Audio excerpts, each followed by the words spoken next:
Всем привет и здравствуйте, дорогие друзья! Я готовила вяленые помидоры в оливковом масле и по такому же рецепту сделала вяленые сливы. Получилось обалденно, необыкновенно. Хочу сейчас поделиться с вами рецептами. Вот эти помидорчики сделала вчера, сливы сделала раньше. Очень-очень классные получились, вообще необыкновенные. Давно думала сделать, и тут моя подруга Таня приготовила такие сливки, и я решила, как раз у меня было немножко слив, думаю, дай-ка и я попробую. Получилось просто необыкновенно. Посмотрите, какая красота, на вкус необыкновенный. Очень советую вам попробовать.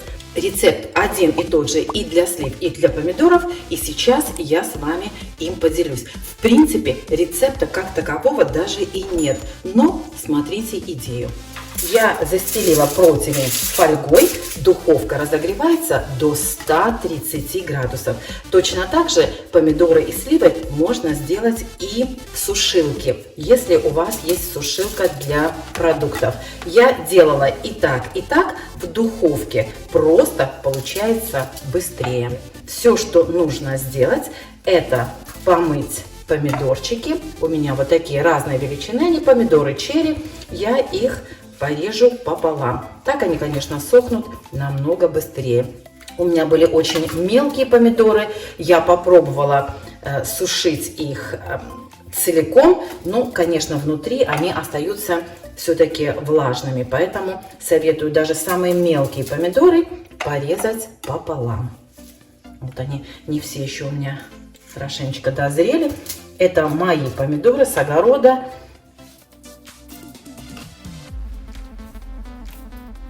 Обратите внимание, что помидоры я укладываю очень плотно, как раз у меня получился один противень. Вот такие дела, посмотрите.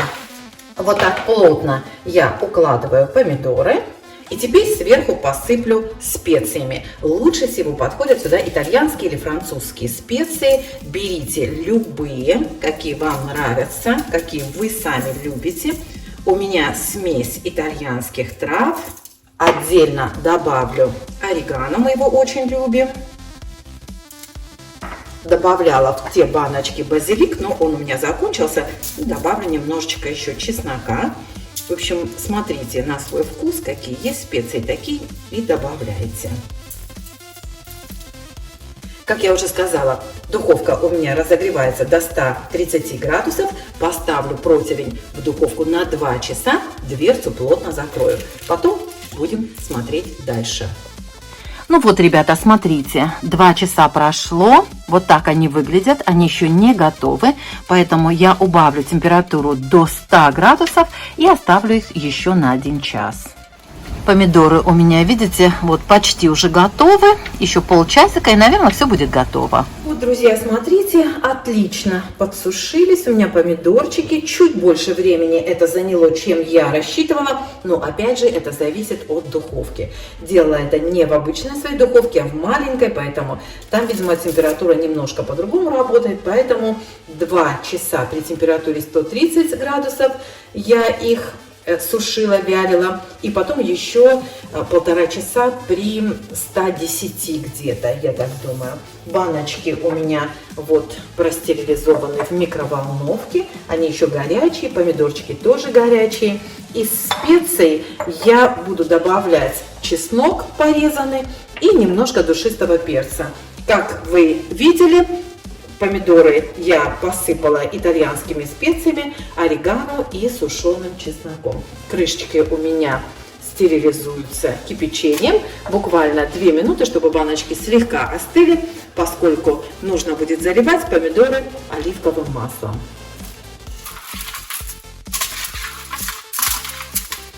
Я думаю, здесь у меня помидоров всего лишь на 1 баночку. Я их плотно утрамбую.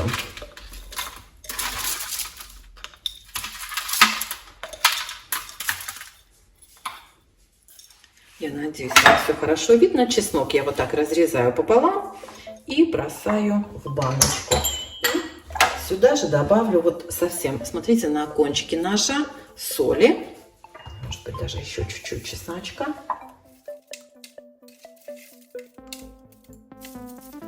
Можете добавить еще специй, если хотите. Я добавила, я считаю, достаточно много трав. И мне этого достаточно. Вместо оливкового масла, конечно, можете добавить обыкновенное растительное масло. Вреда не будет. Смотрите, как они утрамбовываются. Еще чуть-чуть соли, поскольку, как вы заметили, соли я не добавляла. Ну, еще зубчик чеснока. Должна вам сказать, что... Да, еще можно и чуть-чуть перчика тоже. Смотрите, полная баночка. Остался зубчик чеснока, положу его сверху, чтобы уже использовать. Так, еще чуть-чуть. Обратите внимание, вот буквально на кончике ножа. Может быть, это у меня ложечка очень маленькая, здесь, наверное, пол чайной ложки. Вот обратите внимание, что даже, может быть, пол чайной ложки соли у меня ушло на вот эту баночку. И сейчас наполню банку оливковым маслом. Должна вам сказать, что масло, которое останется после того, как вы используете помидоры, а использовать их можно и в салаты, и просто с хлебом, и можно, допустим, фокаччу сделать с этими помидорами, или хлеб любой. Но масло ни в коем случае не выливайте. Оно будет очень-очень вкусным. И вы его можете использовать как заправку для салата. Или можете добавлять в тот же хлеб, например. Или, в общем, в любое блюдо, в которое вы добавляете масло. Имейте это в виду, ни в коем случае вот это масло не выливайте. Чуть-чуть потрясу, чтобы пузырьки все вышли, заполнились все пустые места. И плотно-плотно закрою стерилизованной крышкой. Вот такие вот помидорчики получаются, смотрите. Они будут готовы к употреблению через несколько дней, хотя в принципе можете даже сразу их кушать. Ну, дайте, конечно, немножечко настояться, как бы пожениться вкусом, как говорят. Вот. И пользуйтесь на здоровье. Как я уже сказала, точно так же, по такому же рецепту можно сделать вяленые сливы. Сливы вообще, ну просто мечта, необыкновенные. Всем удачи, пользуйтесь на здоровье.